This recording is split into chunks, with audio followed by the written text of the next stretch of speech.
Father Simon and the aggregation of exoneration. Oh, like a bit of that, yeah. I think that's another new one, isn't it? It is, definitely.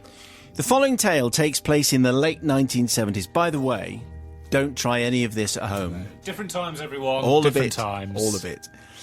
Takes place in the late 70s when I was a happy 9-year-old. If you've seen Stranger Things, Oh, yeah. you know they all get up to stuff Yeah. without parents sort of looking. Uh-huh. It's not, there are no monsters involved in right. this, but anyway. When I was a happy 9-year-old enjoying life in a suburban cul-de-sac, this being a relatively new road, all of the utilities, electricity, phone lines and such were buried underground rather than being hung from poles, as in the older streets in the area. The only visible sign of these utilities were a few junction boxes placed at intervals along the footpaths. The electricity company's logo was moulded into the top of the cover, so it was obvious, even to us kids, that these boxes contained electricity and that messing with them would probably end badly. This is a good lesson to learn. It had, however, been noted that one of the boxes had had its screws left open, and so the cover was removable. One day, my fellow 9-year-old friends and I had a look inside by lifting the cover up a few inches. We weren't entirely sure what we would see: whirling gears, magic electricity sprites, fairy dust and goblins. Even to our juvenile eyes, the sight we saw didn't particularly look very safe. Everything was exposed, only a few inches apart, only kept apart by wires, inherent stiffness. But hey, as they say, different times, you know. Speaking of different times, I'm surprised to recall that not one of us thought to tell anyone about this. Didn't tell our parents or anything. Anyway, we'd all agreed that the contents of the box were too dangerous to be truly interesting, and as the summer passed, we forgot all about the loose junction box cover. Oh, it's a good thing. Just leave it well alone. Don't go anywhere near it. Intriguing. Then one evening in September, it was getting dark, and as the street lights came on, I looked around for my bike, which I had left nearby only a minute earlier. One of our group, Ian P., known for being a bit of a lad, had jumped on it, and now that he saw that I was looking for it, was riding past me repeatedly, ignoring my request to have it back. We've all got annoying friends like that. I waited a while, pretending I didn't care, hoping he would become bored with my lack of response, but it wasn't working, and after a while I became frustrated. So as he came relatively close, I lunged at him, aimed for his shoulder, hoping to knock him off my bike. I was partially successful, and he lost his balance, staggering off the bike and almost falling to the ground. The bike, however, travelled another few feet, and with a crash, struck the loose cover of the electricity junction box, knocking it over to around a 45-degree angle. Oh dear. What followed next will live in our memories forever. Bonfire night. From under the box came the deepest, loudest humming, spitting, arcing sounds I'd never heard, like arc welding. And then... What? Oops. Armageddon. Well, it wasn't quite that. From the gap created by the tilted cover, there came an intense orange light. The footpath was showered with masses of orange sparks and tiny molten blobs of metal rolling everywhere, all of which was quickly obscured by clouds of thick black smoke. We realised the streetlight nearby was flickering, and as we tore our eyes away from the fiery disaster occurring in front of us, we realised to our horror that all of the streetlights were flickering. This is just like Stranger Things. Yeah. And so were all of the lights in all of the houses, in all of the streets. After a few seconds, all the adults and all the children began simultaneously pouring out of the front doors of their houses, shouting in terror and panic, "Is it the end of the world?" As they looked around, they realised it wasn't just their own lights and TVs that were flickering, but they were in the middle of a whole street full of houses and street lamps flickering in unison, accompanied by the hideous sound of a massive electrical short circuit. Oh, that's quite good. Here comes the sound of a massive electrical short circuit. How did that fuse box end again? Oh, that's big. Just like that. After what seemed like eons, but was probably about 15 seconds, there was a massive bang. All right, then. We just had the massive bang.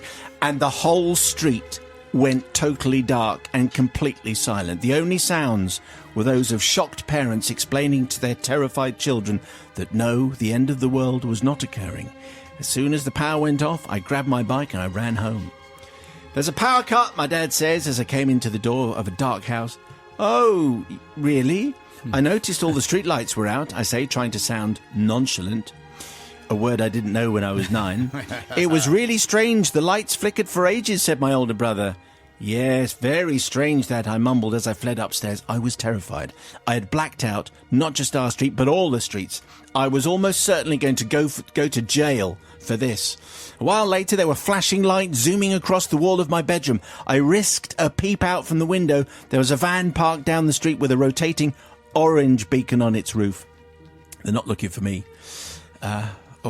Am I going to jail? I don't know. Aged 9, I hadn't yet realised that the emergency services only use blue lights and not orange, but I went to bed, partly because it was late and partly to hide under the bedclothes, but I was unable to sleep for a long time waiting for the knock on the door. The next morning, I looked out of my window to see if they'd resorted to fingerprinting or sniffer dogs yet. I watched a lot of TV detective shows back then. The van was still there, but now it was daylight. I could see that it said Emergency Repair Service written underneath. The electricity was back on, and there were barriers around a long trench in the footpath, stretching for about 5 yards from the ill-fated junction box. After a few days, there were no inquiries at my parents' door, so I began to relax. I live in a different country now, says Stephen. That's a little bit drastic. But whenever I pass through my old street, I always notice the replacement strip of concrete leading to that box, and I smile wryly to myself. So, who do I seek forgiveness from for our episode of unplanned electrical interruption? Well, not from the residents of our road. Power cuts were common in the late 70s, happened all the time, government sanctioned mostly. So most people were well prepared with candles. Ask your parents, is a 3-day week. I also don't seek forgiveness from the electricity company, who, it seemed, had not yet discovered insulation, or safety procedures, come to that. I do, however, seek forgiveness from my friend Ian P., who I mentioned earlier, who, whilst being a bit of an annoying idiot at times, didn't deserve to almost meet an electrically charged end whilst only larking about on my bike. Well, I mean, when you think about it, nobody did anything on purpose. Nothing was deliberate.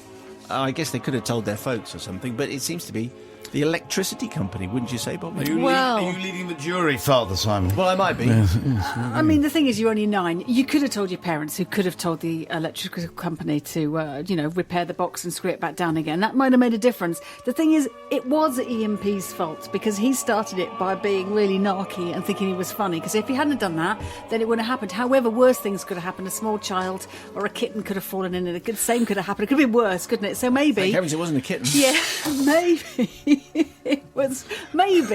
it was a good thing in the end. I'm interested which bike it was. Was it like a Chopper. Mini? I bet it was a chopper. Was it a Pooch Mini Sprint or something like that? And basically, you're forgiven. It's not you. It's not. No, you didn't do anything wrong. You're forgiven. If those boys had been playing Dungeons and Dragons, they might have ended up on the flip side with monsters to fight. But anyway, they weren't. What do you think then, Nigel? Molten bits, flickering lights, orange flashing beacons. Sounds like War of the Worlds, doesn't it? If thank goodness that Ian P. wasn't carrying a kitten, because that would have been catastrophic. But yes, he nicked Stephen with a P. No, it's the other one, you know what I mean. He nicked his bike, so he's the one who's actually should be up for this. And he's made Stephen with a P move to Wales or somewhere, another country, hasn't he? He's had to leave England and go somewhere else. Yes. Which I think is all. Is Stephen with the P the same as Ian with the P? I'm going a little bit. It's Stephen with a P, and Ian was his mate. Hieroglyphics. Anyway, could be anything. It Could be doesn't anything. My brain's short-circuited a bit like the flickering lights. So I am a member of the aggregation of exoneration on this occasion, because I absolutely forgive. Who would have told anyone about this? No one. I forgive him. Thanks, Matthew. This story really illustrates the difference between living in the countryside and living in an urban area. I used to live in rural Cumbria. You get power cuts all the time. Happens in London, and everyone's coming out of their houses shouting, "Is it the end of days? Is Armageddon upon us?" No, it's just a power cut. Deal with it. So I'm going to say forgiven.